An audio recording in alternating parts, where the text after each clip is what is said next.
एक लंबे एक हफ्ते के लगभग अंतराल के बाद आज मैं आपके साथ सामने लेकर आई हूँ वीडियो जो कि 2018 का परीक्षा थी, री एग्ज़ाम हुआ है। तो आज 10 से 12 फर्स्ट शिफ्ट में पहला पेपर हो चुका है, तो उसमें हिंदी का सॉल्यूशन लेकर आई हूँ। हालांकि मैं आपको पूरा पेपर दिखा दूंगी। तो पहला प्रश्न है, अध्यक्ष महानगर पालिका को लिखे जाने वाला शिकायत पत्र किस श्रेणी में आएगा। तो भाई देखो, इसमें ना श्रेणी पूछी है कि किस श्रेणी में आएगा। तो डॉक्टर हरदेव बहारी ने 3 श्रेणियां बताई हैं, व्यावसायिक पत्र, व्यक्तिगत पत्र, कार्यालयी पत्र। संपादकीय पत्र एक डिफरेंट चीज है, डिफरेंट रहता है। तो अब उसमें क्या है कि व्यावसायिक पत्र तो व्यवसाय के संबंध में लिखे जाते हैं, व्यक्तिगत पत्र और कार्यालयी पत्र। कार्यालयी पत्र 17 तरह के बताए हैं, जिसमें जो शिकायती पत्र है वो पावती होती है, लेकिन वो मंत्रियों या मुख्यमंत्री या प्रधानमंत्री को लिखी जाने वाली शिकायती पत्र होते हैं। तो व्यक्तिगत पत्र की श्रेणी में शिकायती पत्र आता है। तो अब इसमें लेकिन श्रेणी की बात करी जाए तो हमारा आंसर कार्यालय पत्र हो सकता है। थोड़ा सा डाउटफुल तो रहेगा ही। अगर दूसरे प्रश्न की बात करें तो दूसरा प्रश्न है कि जब प्रथम वर्ण व्यंजन और दूसरा वर्ण स्वर हो तो उनके मध्य कौन सी संधि होती है। तो भाई उनके मध्य होती है व्यंजन संधि, क्योंकि जब किसी स्वर का मेल व्यंजन से और व्यंजन का मेल स्वर से होता है या व्यंजन का मेल व्यंजन से होता है तब वहाँ व्यंजन संधि होती है। और तीसरा प्रश्न है कि कबीरदास की कौन सी भाषा है, ब्रज, अवधी, राजस्थानी, पंचमेल, खिचड़ी। तो भाई कबीरदास की भाषा को 3 लोगों ने नाम दिए थे। पंचमेल खिचड़ी कहा था श्यामचंद्र दास जी ने, जो कि इसमें ऑप्शन में दिया गया है। और सदुक्कड़ी कहा था आचार्य रामचंद्र शुक्ल ने, और भाषा का डिटेक्टर कहा था हमारे हजारी प्रसाद द्विवेदी ने। तो हमारा यहाँ पर आंसर होगा पंचमेल खिचड़ी। ब्रज और राजस्थानी के शब्द मिलते हैं लेकिन भाषा नहीं थी। एक भारतीय आत्मा किनको कहा जाता है। तो भाई एक भारतीय आत्मा कहा जाता है माखनलाल चतुर्वेदी जी को, जबकि और रामधारी सिंह दिनकर तो अधैर्य के कवि हैं, मैथिली षणगुप्त हमारे दद्दा या राष्ट्र कवि हैं, सुमित्रानंद पंत तो हमारे सुकुमार कवि हैं। क्वेश्चन नंबर 5 है कि संविधान के किस अनुच्छेद के अनुसार संघ की राजभाषा हिंदी और लिपि देवनागरी होगी। तो भाई ये सारे क्वेश्चंस ना मैं आपको करा चुकी थी लगभग। अगर इस प्रैक्टिस सेट की मैं बात करूं तो पूरे के पूरे प्रैक्टिस सेट में जो कि पाठ्यक्रम में नहीं था, काव्यशास्त्र यानी कि रस और अलंकार, उससे संबंधित प्रश्न सिर्फ ऐसे हैं जो कि मेरे प्रैक्टिस सेट जो मैंने बनाए थे उसमें से नहीं है। बाकी सारे प्रश्न हमें कहीं ना कहीं ऑप्शंस में एज इट इज एज प्रश्न में मिल रहे हैं।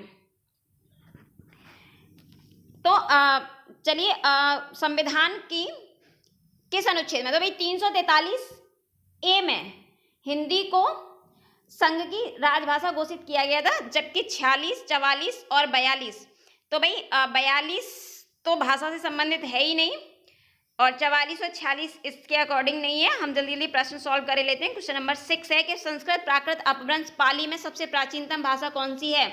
यदि भाषा के विकास क्रम की बात करें तो संस्कृत, पाली, प्राकृत, अपभ्रंश इस तरीके से चलती है। यानी हमारा आंसर क्या हो जाएगा, हमारा आंसर हो जाएगा Sanskrit, option B, question number 6 का। और क्वेश्चन नंबर 7 की अगर बात करें, क्वेश्चन नंबर 7 है कि निम्न में से कौन सी रचना या रचना संग्रह ब्रज भाषा में है। रामचरितमानस संस्कृतनिष्ठ अवधि है, पद्मावत ठेठ अवधि है, कबीर ग्रंथावली में हमें लगभग उर्दू फारसी जैसे शब्द मिलते हैं। तो हमारा सही आंसर क्या होगा, हमारा सही आंसर होगा ऑप्शन सी, रसखान रचनावली। वैसे भी रसखान जो कवि थे वो कृष्ण भक्त थे और कृष्ण काव्य हमें अधिकांश ब्रज भाषा में ही प्राप्त होता है। तो बड़ा आसान था इस क्वेश्चन को आंसर अटेम्प्ट कर पाना, पेपर बहुत इजी लेवल पर था। क्वेश्चन नंबर 8 की अगर मैं बात करूं, क्वेश्चन नंबर 8 कहता है कि निम्न में से किस कवि की काव्य भाषा ब्रज नहीं है। तो भाई भारतेंद्र जी ने खड़ी बोली का प्रयोग किया अवश्य था, लेकिन केवल और केवल किसके लिए, केवल प्रयोग किया था गद्य के लिए। उन्होंने जो खड़ी बोली थी उसको काव्य के लिए तो अच्छी भाषा माना ही नहीं था। और बिहारी लाल जी तो पूरे रीतकाल के ही थे, तो रीतकाल तो टोटल ब्रज भाषा में है। तो जो ब्रज भाषा के कवि नहीं है वो मैथिली षणगुप्त नहीं है, सूरदास ने भी ब्रज भाषा में ही लिखा।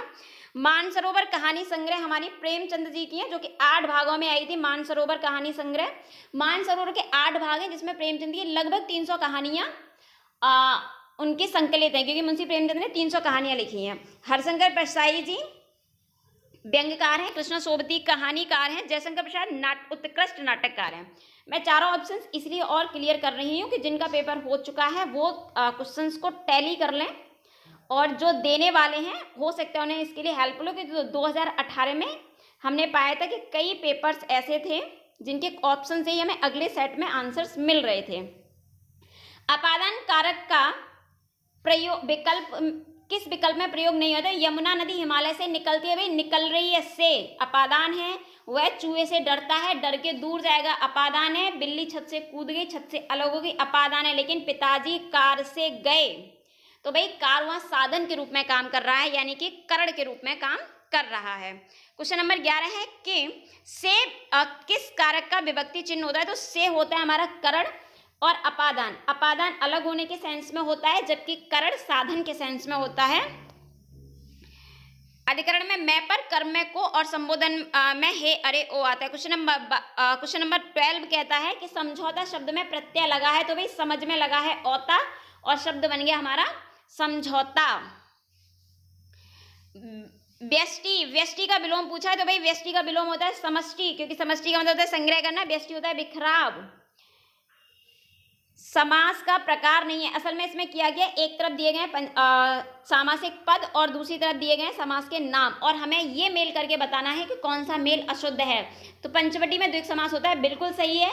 यथा नियम में अव्ययीभाव समास है, यथा उपसर्ग है, बिल्कुल सही है। विद्या भंडार, विद्या का भंडार तत्पुरुष समास है, संबंध तत्पुरुष। लेकिन पर्ण कुटी ऐसी कुटी जो पर्ण यानी पत्तों से बनी हुई, यानी कर्मधारय समास के अंतर्गत आएगा, द्वंद्व समास के अंतर्गत नहीं आएगा। क्वेश्चन नंबर 15, हम चूड़ियां पहन रहे हैं, तो भाई पहन रहे हैं मैंने पहले भी बताया था, जब कार्य वर्तमान में हो रहा हो तो प्रेजेंट कंटिन्यूअस के अंतर्गत जाता है, और प्रेजेंट कंटिन्यूअस को हिंदी में कहते हैं अपूर्ण वर्तमान काल। तो हमारा आंसर क्या हो जाएगा? हमारा आंसर हो जाएगा ऑप्शन डी। जबकि पूर्ण वर्तमान काल होता है हमारा प्रेजेंट परफेक्ट, और सामान्य होता है हमारा प्रेजेंट इंडेफिनिट। और संदिग्ध की बात की जाए तो वर्तमान समय में कोई डाउट नहीं होता, केवल क्रिया में डाउट होता है। क्वेश्चन नंबर 16 कहता है कि निम्न में से संधि विच्छेद सही है। महाधन ऋषि अगर होता, अगर यदि ऋषि होता तो सही होता, लेकिन ये गलत है। विधन आकुल होता तो भी सही हो जाता। महाधन विद्याधन आलय होता तो भी सही होता, यानी ये तीनों अशुद्ध हैं, तो फिर सही क्या है? सही है ऑप्शन बी, मध्वधन अर मध्वर, यानी यहाँ हमारी यड़ संधि है। और यही सेम एग्जाम्पल हमारे इस बार बोर्ड एग्जाम में भी आया हुआ था, बस वहां क्या किया था कि कंफ्यूज करने के लिए बस विसर्ग रख दिए थे। अगले क्वेश्चन पर बढ़ते हैं, क्वेश्चन नंबर 17। और क्वेश्चन नंबर 17 क्या कहता है कि निम्न में से कौन सा अर्थालंकार का प्रकार नहीं है? तो भाई अर्थालंकार में यमक होता है, श्लेष होता है, वक्रोक्ति होता है, अनुप्रास होता है, बीप्सा होता है, लेकिन रूपक नहीं होता। रूपक, उपमा, उत्प्रेक्षा, भ्रांतिमान, मानवीकरण, संदेहमान, अनन्वय, ये सब अलंकार हमारे किसके अंतर्गत जाते हैं? अर्थालंकार के अंतर्गत जाते हैं। मौन और संपन्न का सही विलोम बताना है, तो भाई मौन होता है बोलने चुप, और मुखर होता है बोलने वाला, और संपन्न होता है जो फाइनेंशियली मजबूत हो, और विपन्न होता है जो फाइनेंशियली यानी पैसों से कमजोर हो। कबऊ हो यही रहीन रहेंगो, श्री रघुनाथ कृपाल कृपाल कृपाते संत सुबाए गहेंगो, और जथा लाभ संतोष सदा काहू सो कछु न चाहेंगो, और परह निरंतर निरत निरंतन मन क्रम वचन नेम निभेंगो। रस पूछा है, तो भाई देखो अगर ऑप्शंस पे भी हम जाएंगे तो बिल्कुल आसान है हमारे लिए इसको निकालना। कैसे? देखो, कृपा संत सुबाए सहेंगो और कछु ना चाहेंगो, यानी मन में कोई भाव नहीं है। जहाँ भक्ति रस होता है वहाँ स्वयं के कल्याण की बात होती है, लेकिन जहाँ कुछ भी नहीं चाहना, व्यक्ति बिल्कुल शांत है, तो वहाँ कौन सा रस हो जाएगा? वहाँ हो जाएगा शांत रस। भयानक, रौद्र और वीर का तो यहाँ कहीं प्रश्न ही नहीं उठता, क्योंकि ईश्वर से बात हो रही है, ईश्वर से प्रार्थना है। अगला प्रश्न क्वेश्चन नंबर 20, श्रृंगार रस का उदाहरण बताना है। कौन सा? 4 एग्जाम्पल्स दिए गए। तो पहला एग्जाम्पल है कि गिरता न कभी चेतक तन पर, राणा प्रताप का कौड़ा था, वह दौड़ रहा अरे मस्तक पर, या आसमान पर घोड़ा था। ऑफलाइन क्लासेस के जितने भी स्टूडेंट हैं उन्हें पता है कि मैंने कई बार बताया कि जहाँ घोड़ा, हाथी, तलवार यानी हथियारों की बात की जाए वहाँ हमारा वीर रस होता है, तो इसमें वीर रस हो ही नहीं सकता। और अगले ऑप्शंस की अगर मैं बात करूं तो पानी केरा बुदबुदा असमानस की जात, और देखत ही छिप जाएगा ज्यों त्यारा पर प्रभात, यानी कि पानी के बुदबुदे बुलबुले की तरह मनुष्य के शरीर है, जो कैसे छिप जाएगा, जैसे सुबह आते ही तारे छुप जाते हैं वैसे ही पता नहीं ये शरीर कब नष्ट हो जाएगा, यानी शांत रस का भाव है। और उद्वेलित कर अश्रु रश्मियां हृदय चिताएं धकधका कर महामारी प्रचंड हो फैल रही है इधर उधर। अब महामारी फैल रही है तो क्या होगा, बहुत सारी डेड बॉडीज होंगी, यानी कि बीभत्स रस का भाव आएगा। लेकिन अगर हम बात कर लें ऑप्शन बी की, तो ऑप्शन बी क्या है कि पास ही मिलकर उगी हैं, बीच में अलसाई हटीली, देह की पतली कमर की है लचीली, नीले फूले फूल को सर पर चढ़ाकर कह रही है जो कछु यह दूं हृदय का दान उसको। यानी यहाँ प्रकृति सौंदर्य का वर्णन है। तो हालांकि श्रृंगारस नायक नायिका के मध्य होता है, लेकिन नायक नायिका और की बात हो तो वहाँ संयोग और वियोग में हम परिवर्तित कर सकते हैं, लेकिन जहाँ सिर्फ प्रकृति की सौंदर्य का बात हो तो वहाँ संयोग और श्रृंगार रस होता है, संयोग और वियोग का प्रश्न नहीं उठता। तो चलिए अगले प्रश्न पर बढ़ते हैं, क्वेश्चन नंबर 21। और क्वेश्चन नंबर 21 क्या कहता है कि निम्न में से कौन सा वर्तनी की दृष्टि से शुद्ध है। तो भाई वर्तनी की दृष्टि से इतना प्रचलित शब्द है एग्जाम की दृष्टि से, इसमें आशीर्वाद, क्योंकि ये जो रा है ना जिसको अर कहते हैं या रेफ कहते हैं, जिस वर्ण पर लगता है उससे पहले उच्चारित होता है, तो हमारा सही आंसर हो जाएगा ऑप्शन बी। क्वेश्चन नंबर 22 की ओर चलते हैं। क्वेश्चन नंबर 22 है कि निम्न में से विकल्प का पर्यायवाची सही युग्म नहीं है। जलद, अम्बुद, फड़ी, उरग, पुरंदर, अमरपति, सरोवर, पुष्कर। तो भाई सरोवर पुष्कर हमारे तालाब के पर्यायवाची हैं, पुरंदर अमरपति इंद्र के पर्यायवाची हैं, फड़ी उरंग सर्प के पर्यायवाची हैं, और जलद और अगर होता अम्बुद, क्योंकि ये तो मैंने आपको याद करने की ट्रिक भी बताई थी उपसर्ग और प्रत्यय वाली वीडियो में और एक शॉर्ट्स वीडियो में भी, कि अगर हम जल के पर्यायवाची में धे लगा देंगे तो वो समुद्र के पर्यायवाची बन जाते हैं, और अगर दा लगाते हैं तो बादल के बन जाते हैं, और जा लगाते हैं तो कमल के बन जाते हैं। तो जैसी बात है, ये समुद्र का है और ये बादल का है, तो एक दूसरे का पर्यायवाची युग्म सही नहीं है। तो 22 का उत्तर है ऑप्शन ए। क्वेश्चन नंबर 23 की ओर चलते हैं कि निम्न में से तत्सम शब्द कौन सा है। तो भाई तत्सम शब्द की भी मैं एक बार ट्रिक बता चुकी थी आपको, और ट्रिक बेसिस से ही सारे काम हो गए, बहुत ज़्यादा मेहनत की जरूरत भी नहीं पड़ी। कि जहाँ पर रे हो, तत्सम सा हो, रा के रूप हो या संयुक्त व्यंजन हो, वो होते हैं हमारे तत्सम शब्द। तो कृपा हो जाएगा हमारा तत्सम शब्द। बाकी कटहल, मकड़ी, झरना हमारे तद्भव शब्द हैं। और अगला प्रश्न है कि निम्न में से सलाका का तद्भव क्या होगा। तो भाई सलाका का तद्भव होगा सलाई।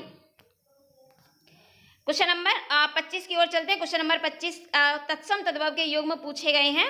तो भाई देखिए इसमें जो तत्सम तद्भव के युग्म है ना, तो बहु, बधु, वर्तिका, बत्ती, बड़े, बनिया, ये तीनों सही हैं, और तीनों के तीनों मैं प्रैक्टिस सेट में भी लगवा चुकी हूँ। यानी पौत्र को कहते हैं पोता, कहते हैं ना नाती पोता, तो यहाँ पे पुत्र जो दिया गया है, बस ये तत्सम तद्भव की दृष्टि से शुद्ध नहीं है। अगले क्वेश्चन पे बढ़ते हैं। तरिन, तनुजा, तट, तमाल, तरवर, बहुत छाए। तो तावरण की आवृत्ति बार बार हो रही है, तो क्या है हमारा अनुप्रास अलंकार है। भले ही आउट ऑफ सिलेबस ये 3-4 प्रश्न हैं काव्य शास्त्र के, लेकिन इतने सरल हैं कि हम क्लास 9-10 से पढ़ते आ रहे हैं, तो बहुत सहजता से हम इनको कर पा रहे हैं, इनका आंसर ढूंढ पा रहे हैं। वाक्यांश के लिए सार्थक शब्द, व्याकरण को जानने वाला होता है वैयाकरणिक, बिना वेतन पर काम करने वाला होता है अवैतनिक, जिसमें सबकी सम्मति वो होता है सर्वसम्मति, और क्षण भर में नष्ट होने वाला होता है क्षणभंगुर। तो हमारा जो सही आंसर है वो हो जाएगा विकल्प बी। क्वेश्चन नंबर 28 पर बढ़ते हैं। 28 पर कि प्रत्युन्मत, तो ये मैं बता चुकी थी कि ऐसा व्यक्ति जो बहुत जल्दी हर समस्या का समाधान ढूंढ ले, ऐसा व्यक्ति जिसकी बुद्धि तुरंत नई नई समस्याओं को सूझ जाए, उसे ही कहते हैं प्रत्युन्मति। यानी जिसकी बुद्धि तुरंत नई सूझ को, किसी भी समस्या कोई सामने आई उसका तुरंत निवारण निकाल लिया, वही कौन है, प्रत्युन्मति। चलिए अगले प्रश्न की ओर बढ़ते हैं। अगला प्रश्न है क्वेश्चन नंबर 29। ठठेरा का स्त्रीलिंग हो जाएगा। तो भाई ठठेरा का स्त्रीलिंग हो जाएगा ठठेरिन। इन लगा करके हम क्या करेंगे, इसको स्त्रीलिंग बना देंगे। जैसे कि लाला में लगाते हैं लालाइन, तो ठीक उसी प्रकार से आंखों का तारा, आंखों का तारा होता है भाई अत्यधिक प्रिय होना। अति आलसी तो हो नहीं सकता, दुखी भी नहीं, अति कमजोर भी नहीं है। यानी हमारा आंसर क्वेश्चन नंबर 30 का हो जाएगा आंसर विकल्प बी। चलिए अगले प्रश्न की ओर बढ़ते हैं, और आज का हमारा अगला प्रश्न है हाँ बिल्कुल 31। मान न मान मैं तेरा मेहमान, कहावत का अर्थ बताइए। तो भाई मान न मान मैं तेरा मेहमान का अर्थ हो गया जबरदस्ती गले पड़ जाना। यानी हमारा आंसर क्या हो जाएगा, हमारा आंसर हो जाएगा विकल्प ए। अगले प्रश्न की ओर बढ़ते हैं, क्वेश्चन नंबर 32। और क्वेश्चन नंबर 32 क्या कहता है कि निम्न में से शुद्ध वाक्य का चयन करना है। तो चलिए पहले वाक्य पढ़ लेते हैं कि वन में प्रातः काल के समय बहुत ही मनोहारी दृश्य होता है। तो भाई जब प्रातः काल है तो समय को देने का कोई सवाल ही नहीं। यहाँ जो दोष है ना वो पुनरुक्त दोष है, पुनरुक्त पद दोष है कि जब प्रातः काल स्वयं ही समय का बोध करा रहा है तो हमें वापस समय कहने की आवश्यकता नहीं है। दूसरे ऑप्शन में भी प्रातः काल के समय यानी हमें बहुत ज़्यादा आगे बढ़ने की, बहुत ज़्यादा समय कंज्यूम करने की आवश्यकता नहीं होती एग्जाम हॉल में, जिससे कि अगर हम यहाँ पर समय बचा लें तो हम अपने रीजनिंग को दे पाएँ। और तीसरे में भी प्रातःकाल के समय यानी हमारे सीधा सीधा सा आंसर हमें कौन सा मिल जाना, सीधा सीधा आंसर मिल जाना है कि वन में प्रातःकाल का समय, प्रातःकाल का दृश्य बहुत ही सुहावना होता है। तो क्वेश्चन नंबर 32 का आंसर है डी। क्वेश्चन नंबर 33 की ओर चलते हैं। क्वेश्चन नंबर 33 है कि किस विकल्प में सभी तद्भव है। तो सुत, सुत तत्सम है, झरना नयन, और नयन भी तत्सम है। छकड़ा, छकड़ा होती है गाड़ी, मालगाड़ी टाइप की, जो कि हम कह सकते हैं एक तरह से तद्भव या देशज शब्द के रूप में प्रयोग करते हैं, जो मराठी शब्द है बेसिकली अगर देखा जाए तो वो हमारी अपनी देश का है तो उसे हम देशज शब्द कहते हैं। काजल, खेत भी हमारे तद्भव शब्द हैं। सहज, संयोग, समंदर, तो सहज हमारा तत्सम शब्द है। ग्राहक और हमारा तत्सम है, यानी हमारा सही आंसर होगा ऑप्शन बी 33 का। अगले प्रश्न की ओर बढ़ते हैं कि तिथि शब्द का बहुवचन। तो भाई जहाँ छोटी ई होती है और बहुवचन बनाना होता है तो छोटी ई के बहुवचन बनाने के लिए हम क्या लगा देते हैं, या लगा देते हैं। और बड़ी ई होती है तो बड़ी ई में भी क्या करते हैं, हम या को लगा देते हैं। तो हमारा आंसर क्या हो जाएगा, हमारा आंसर हो जाएगा सी। अगले प्रश्न की ओर बढ़ते हैं और अगला प्रश्न है कि घर का भेदी लंका ढाए कहावत का अर्थ क्या होता है। तो भी घर का भेदी लंका ढाए का मतलब विभीषण, विभीषण अर्थात आपसी फूट। अगर रावण और रावण और विभीषण में झगड़ा नहीं हुआ होता तो क्यों भाई भाई का झगड़ा ही तो था जो दुश्मन से जाके मिल गया। यानी कि आपसी फूट सर्वनाश करवा देती है। अगर रावण और विभीषण में झगड़ा नहीं हुआ होता तो लंका का विनाश भी नहीं हुआ होता। अगले प्रश्न पर बढ़ते हैं। आज का क्वेश्चन नंबर 36 और क्वेश्चन नंबर 36 है हमारा शब्द योग में अश्रुत संविन्नार्थक। और आपको बताना है क्या कि शब्द भेद सही नहीं है। अविराम स्थिर, तो भाई अविराम होता है सुंदर और स्थिर होता है लगातार, तो इसका जो अर्थ है वो गलत दिया गया है क्योंकि अविराम का अर्थ होता है सुंदर। अयस बदनामी होता है, अयश लोहा होता है, अचल अंचल आदि आदि आदि एडिक्टेड होता है, अभ्यस्त, और आदि कहते हैं ना आदि करना भी, तो आदि आरंभ, तो आदि का अर्थ होता है प्रारंभ करना। और इनमें से अगर मैं बात करूं तो स्टार्टिंग के 3 तो हम प्रैक्टिस सेट्स में लगा ही चुके थे। 37वें प्रश्न पर बढ़ते हैं कि संयुक्त वाक्य का उदाहरण है। तो भाई संयुक्त वाक्य कहाँ होता है कि जहां पर हम वाक्य को एक सिंपल सा तरीका बताया था कि जहां दो, अगर एक वाक्य भी दिया हो तो उसके 2 स्वतंत्र वाक्य बना सके। तो शाम हुई, गाय लौट आई, और से जोड़ा गया, यही क्या है हमारा संयुक्त वाक्य। जबकि जो परिश्रम करेगा, अब दूसरे वाक्य की आकांक्षा है तो ये मिश्र वाक्य है। बगीचे में सुंदर फूल खिले हैं, सरल वाक्य है, यह वही बच्चा है। अब आगे वाक्य की आकांक्षा है तो ये भी हमारा मिश्र वाक्य है। तो हमारे क्वेश्चन नंबर 37 का आंसर होगा विकल्प तीसरा। क्वेश्चन नंबर 38 की तरफ बढ़ते हैं कि बात तजुर्बा शब्द में कौन सा उपसर्ग है। तो भाई बात तजुर्बा में बा उपसर्ग है, क्योंकि जैसे हम कहते हैं ना बा इज्जत, बा का अर्थ होता है सहित, तो जो बात तजुर्बे के साथ कही जाए वही होती है बा तजुर्बा। तो हमारा आंसर क्या हो जाएगा, 38 का आंसर होगा विकल्प बी।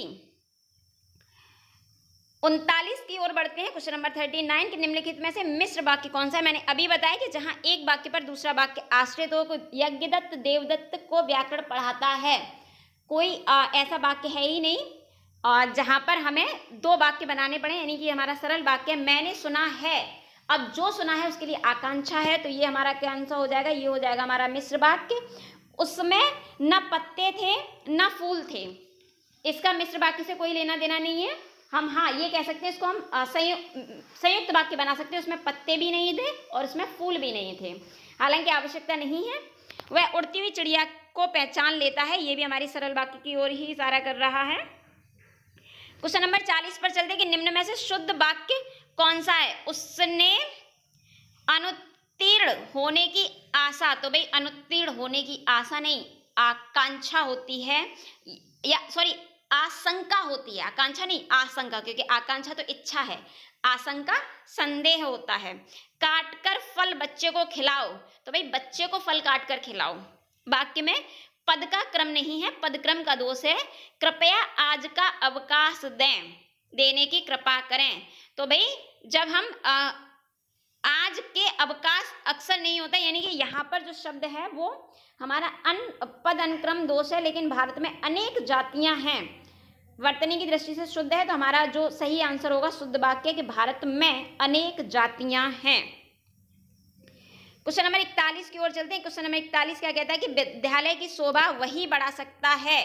अब वाक्य की आकांक्षा है, और आकांक्षा क्या कह रही है कि जो अनुशासन में रहे, यानी वाक्य कैसा है, वाक्य हमारा मिश्रित वाक्य। तो 41 का आंसर हो जाएगा विकल्प बी। शुद्ध समय नार्दय लक्ष्य और लक्ष्य, तो लक्ष्य होता है उद्देश्य और लक्ष्य यानी कि गिनती, काउंटिंग, लाख को कहा जाता है लक्ष्य। तत्समय, तो हमारा आंसर क्या हो जाएगा, हमारा आंसर हो जाएगा विकल्प पहला, यानी 42 का आंसर होगा विकल्प ए। अगले प्रश्न की ओर बढ़ते हैं। क्वेश्चन नंबर 43 और क्वेश्चन नंबर 43 क्या कहता है कि निम्नलिखित में से पुल्लिंग शब्द बताइए। तो भाई पुल्लिंग शब्द के लिए हमें करना क्या है, कुछ भी नहीं कि वाक्य का प्रयोग करना है। तो विकृति होती है, प्रकृति होती है, संस्कृति भी होती है, लेकिन दंपत्ति कहते हैं जोड़े को, जो पति पत्नी का जोड़ा है, पेयर, उसे कहते हैं दंपत्ति। तो ये होगा हमारा पुल्लिंग शब्द। अगले प्रश्न की ओर बढ़े कि आडंबर का पर्यायवाची नहीं है। तो ढोंग, ढकोसला, पाखंड सब आडंबर के पर्यायवाची है, लेकिन दर्प अहंकार का पर्यायवाची है। तो हमारा आंसर क्या हो जाएगा, हमारा आंसर हो जाएगा विकल्प सी। अब क्वेश्चन नंबर 45 से लेकर के 49 तक पैराग्राफ दिया गया। तो हम एक बार पैराग्राफ को पढ़ लेते हैं जल्दी जल्दी से। बहुत सरल सा पैराग्राफ है कि नहर अथवा नदी का जल, नदी पर जल के प्रवाह को रोकने के लिए बांध का उपयोग किया जा सकता है। बांध लघु, मध्यम तथा बड़े आकार के हो सकते हैं। बड़े बांधों का निर्माण करना अधिक जटिल होता है। इनके निर्माण में अत्यधिक शक्ति, समय तथा धन खर्च होता है। बांध का निर्माण कंक्रीट, चट्टान, लकड़ी अथवा मिट्टी से भी किया जा सकता है। भाखड़ा बांध, सरदार सरोवर बांध, टेहरी बांध इत्यादि बड़े बांधों के उदाहरण हैं। एक बांध के लिए अत्यावश्यक है कि इसके पीछे से पानी के भार को वहन करने की क्षमता हो। बांध पर धकेले जाने वाली जल की मात्रा का जलदाब जल की गहराई बढ़ने के साथ बढ़ता है। इसके परिणाम स्वरूप कई बांधों का तल चौड़ा होता है, जिससे यह सतह काफ़ी नीचे के भाग में बहने वाले जल का भार वहन कर सके। वर्षों से बढ़ती जनसंख्या, औद्योगिकरण में वृद्धि तथा कृषि के विस्तार होने से जल की मांग बढ़ती जा रही है। अतएव जल संरक्षण आज की आवश्यकता बन गई है। वर्षा जल संचयन मुख्यतः भवनों की छतों पर इकट्ठे किए गए जल को भूमि में संरक्षित करके आगे काम में लाने की प्रक्रिया है। इसके लिए यह अत्यावश्यक है कि भूजल की गिरावट को रोका जाए तथा भूजल स्तर में सुधार किया जाए। साथ ही समुद्र में जल के अंतर्गत अर्थात समुद्री जल को भूमि की तरफ आने से रोका जाए और वर्षा के मौसम में अधिकतम जल का संरक्षण किया जाए। तो पहला प्रश्न क्या कहता है, पहला प्रश्न कह रहा है कि बांधों का निर्माण करना जटिल क्यों होता है। तो भाई अत्यधिक शक्ति, समय और धन खर्च होने के कारण बांधों का क्या होता है, उनको बनाना थोड़ा सा जटिल होता है। यहाँ पर रिमार्क भी किया गया है और पहले रिमार्क कर चुकी हूँ मैं कि अत्यधिक शक्ति, इनका निर्माण जटिल होता है। निर्माण में क्या है, समय, धन, खर्च अधिक होता है। तो अगले क्वेश्चन पर बढ़ते हैं। आज का अगला क्वेश्चन है क्वेश्चन नंबर 46 कि जल संरक्षण का समास विग्रह होगा। तो जल का संरक्षण यानी कि तत्पुरुष समास, हमारा आंसर हो जाएगा विकल्प ए। और अब हम बढ़ते हैं क्वेश्चन नंबर 47 की तरफ कि बांध का निर्माण कंक्रीट, चट्टान अथवा मिट्टी से भी किया जा सकता है, विकल्प तीसरा।